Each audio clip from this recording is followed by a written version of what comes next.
Iniimbestigahan na ng pamahalaan ng mga opisyal ng gobyerno posibleng sangkot umano sa oil smuggling o yung pagpupuslit ng mga produktong petrolyo sa Pilipinas. Naging problema rin ang kalakaran na kung tawagi paihi o yung pagnanakaw ng langis na nakakarga sa truck at barko. Balitang hatid ni Bernadette Reyes. 2006 nang lumubog ang oil tanker na MT Solar One sa Guimaras Island.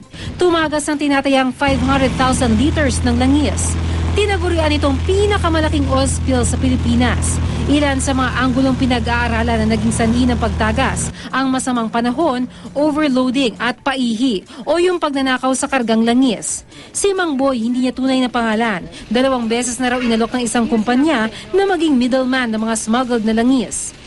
Sa shipping vessel, ibabagsak sa akin dito, naka-drum na. Tapos ang mangyayari, pipick upin na ibang unit. Bibigyan nila ako ng porsyento, pero hindi ko tinanggap kasi malaki na yun eh. Kaya medyo alanganin ako. Hindi man niya tinanggap ang alok sa smuggling sa barko, napasama pa rin siya sa paihi sa mga truck. Gamit ang hose, nililipat ang petrolyo mula sa tangke ng truck papunta sa isang container. Mas mura raw ng 40 pesos kada galon ng diesel mula sa paihi kaysa sa mga gasolinahan. Nakakadiskwento sila ng 40 pesos. Kada 6 na litro. Kumalaking bagay na yun.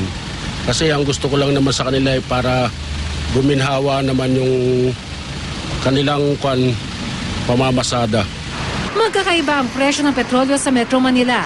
Sa Commonwealth Avenue halimbawa, mas mura ng 2 piso hanggang 3 piso ang kada litro ng diesel at unleaded gasoline kumpara sa mabibili sa kahabaan ng EDSA.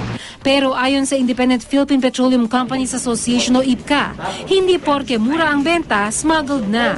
Depende raw kasi sa renta ng pwesto, pasahod sa mga empleyado o market strategy. Baka gusto mong tumaas ang iyong market share, no? Aggressive ka.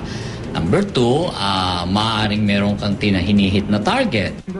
Ang DOE, hindi rin naniniwalang sa presyong makikita kung smuggled o hindi ang langis. Sa kalidad ng produkto daw nila binabase ang monitoring nila sa mga gas station. Meron kami mga machines na binili pa lang to test the quality of the fuels right now. So we will continue to do that. Kaya nga doon natin mahuhuli ang smuggler eh. Kasi kung wala silang eaten, more or less, malalaman mong smuggled yan.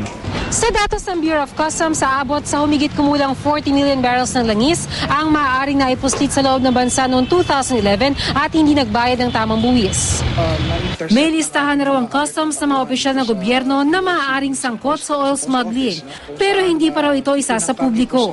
For purposes of making sure that this investigation goes unhampered, their identities are not being disclosed.